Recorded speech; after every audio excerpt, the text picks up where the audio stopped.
The Russia-Ukraine war has left its first year behind. When we look at the one-year period in general, we see that the Russian army is getting exhausted day by day. There are many reasons for this depletion. Sanctions by Western and European countries, lack of military personnel and equipment, and inexperienced soldiers are some of these problems. But one of the most important developments affecting the depletion of the Russian army is the surrender of Russian soldiers to Ukrainian troops. Because most of the Russian soldiers are forcibly kept in the occupied territories. The soldiers, who do not want to die for Putin's political interests, surrender to the Ukrainian troops at the first opportunity they find.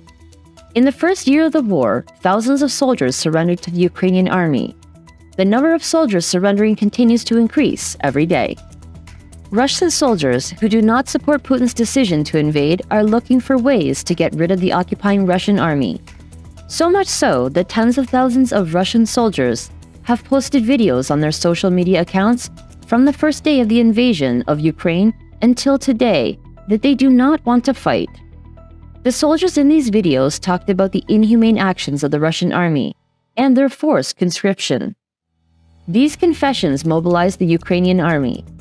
It was necessary to help the soldiers who disagreed with Putin's idea of invasion and were looking for ways to lead the front line. Ukraine developed a project for Russian soldiers to surrender to the Ukrainian army. This project was called I Want to Live. Thousands of Russian soldiers surrendered to Ukrainian troops through the I Want to Live project. Before analyzing the details of the I Want to Live project developed by Ukrainian software developers and the striking statements of the surrendered soldiers, we will have a request from you. As Anchor Daily News Team, we continue to report all developments regarding the Russia-Ukraine war. You can contribute by clicking the Super Thanks button to support our teammates and the content we create with our understanding of accurate and impartial journalism. Let's examine the details of the I Want to Live project together. The I Want to Live project, which allows Russian soldiers who are forcibly kept at the front to surrender to Ukrainian troops, consists of a website, phone, and app. Soldiers who want to leave the front line but are unable to do so can easily communicate with Ukrainian troops thanks to this application. The Ukrainian army first receives some information from the Russian soldiers who contact them. After receiving their information, Russian soldiers must fulfill the conditions requested from them. Russian soldiers are first asked to cross into Ukrainian territory. The I Want to Live teams, who reach the location of the Russian soldier who crossed into Ukrainian territory, ask the soldiers who will surrender to put down their weapons and to raise their hands in the air. When these conditions are met, a mini drone is sent to the area where the soldiers who want to surrender is located. The soldier is asked to follow the drone. This whole process is monitored by the cameras on the drone.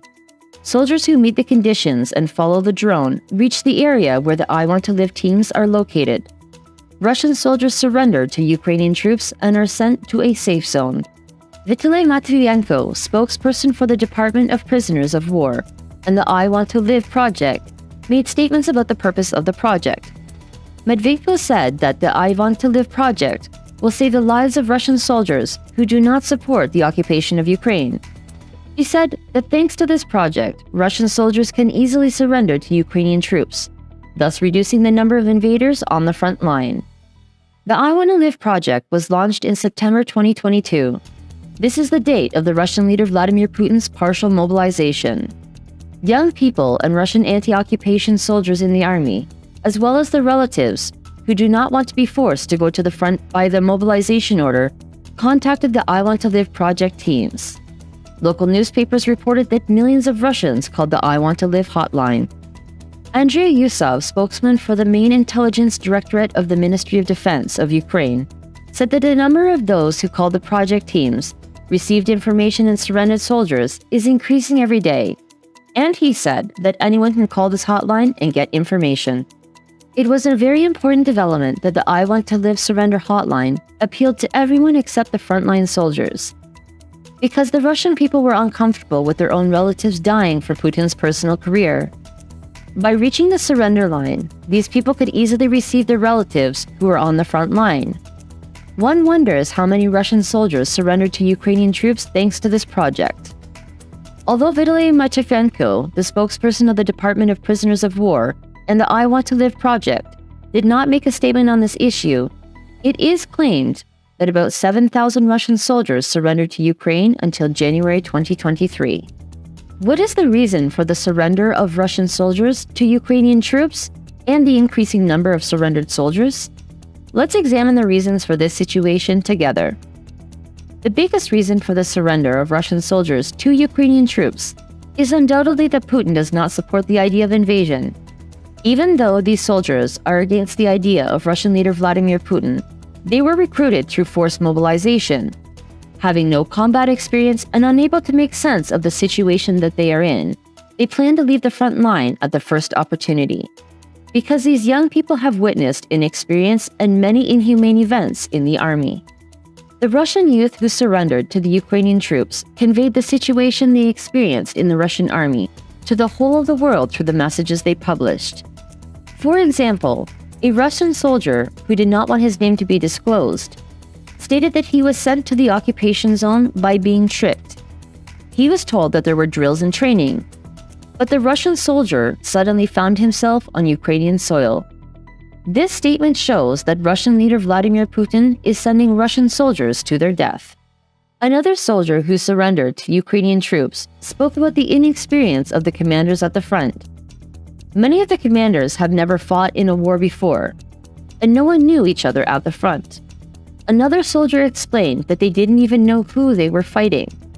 The soldier was one of the prisoners that the Wagner Group had promised the prisoners in prison that if they fought for 6 months, they would be free. Coming from prison to the front line, the prisoner thought he was fighting Western countries, because the commanders had told him that Western countries were involved in the war in Ukraine. But this was a big lie. A soldier who surrendered to Ukrainian troops with the I Want to Live project said that he surrendered because of the confusion within the Russian army. The army included the Russian State Army, Wagner Group soldiers, and Chechen soldiers. According to the surrendered soldier, there was a constant fight between these groups.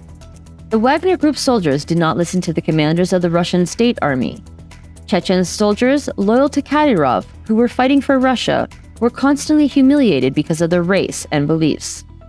The surrendered soldier explained that along with these problems, the Russian commanders did not value their soldiers and that they were used as cannon fodder in the war. Thousands of soldiers who were forcibly recruited into the army and witnessed these disturbances within the army surrendered to the Ukrainian army. The surrendered soldiers announced on their social media accounts that the Ukrainian army treated them very well. Putin, who has a soldier problem, is losing his soldiers one by one. Having lost approximately 10,000 soldiers to Ukrainian troops within 1 year, it is wondered what Putin will do in the coming days. What do you think about the I Want to Live project? Will the surrender of Russian soldiers to Ukrainian troops through this project affect the course of the war? Will Putin be able to solve the problems in the Russian army? We're curious about your opinions. Follow us for more updates. All rights to these videos belong to Anka Daily News YouTube channel. Our Instagram, Twitter, and Facebook usernames are @AnkaDailyNews. Do not rely on any other social media publications. We legally fight all websites and channels that use it without our permission.